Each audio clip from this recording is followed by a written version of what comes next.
सेना ने आतंकियों के पास से बड़ी मात्रा में हथियार बरामद किया है। साथ ही दूसरे सामान भी बरामद हुए हैं। उन सब पर पाकिस्तान के बने होने के सबूत हैं। देखिए हमारे संवाददाता अशरफ वानी की रिपोर्ट।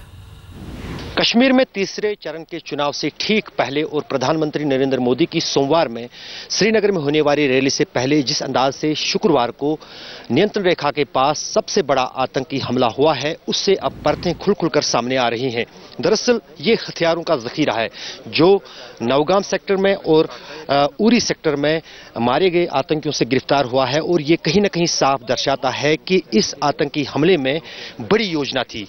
पहले आप ये चीजें देखें, जो वायर कटर्स सभी आतंकियों के पास एक एक था, वो कहीं ना कहीं नियंत्रण रेखा पर लगने वाली जो तार है उसको काटने के लिए, और उसके साथ साथ वो नक्शे फौज के पास जो होते हैं, जो मैप्स हैं, ये आमतौर से जो फौज के पास रहते हैं ताकि रास्तों का पता चले। और अगर इन नक्शों को देखें तो कहीं ना कहीं पूरे रास्तों का प्लान, कहाँ से उनको आना है, कहाँ से निकलना है, वो उनके पास थी, जो सेनाओं के पास अक्सर होती है, फिर चाहे जीपीएस हो या बाकी जो सामान। और खास तौर से ये कपड़े की बात, जो पोशाक उनके पास थी, सब हाई आल्टीट्यूड वारफेयर के लिए सेना को मिलता है और सब विदेशी सामान है, ये इन आतंकियों से बरामद हुआ है।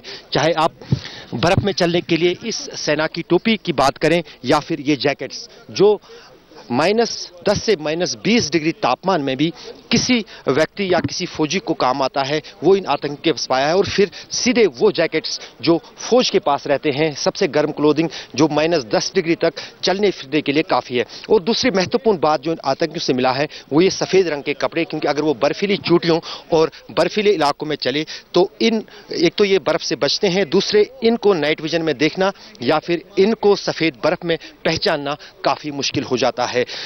सेना का साफ कहना है कि जिस अंदाज से कश्मीर में यह आतंकी हमला हुआ है वो कहीं ना कहीं एक प्लानिंग के तहत किया गया है। उनको हाईली प्रशिक्षित, हाईली ट्रेन किया गया है, उन सभी आतंकियों को जिन्होंने उड़ी के माहौर कैंप पे हमला बोला। कैमरामैन रूफ अहमद के साथ अशरफ वानी, श्रीनगर, आज तक।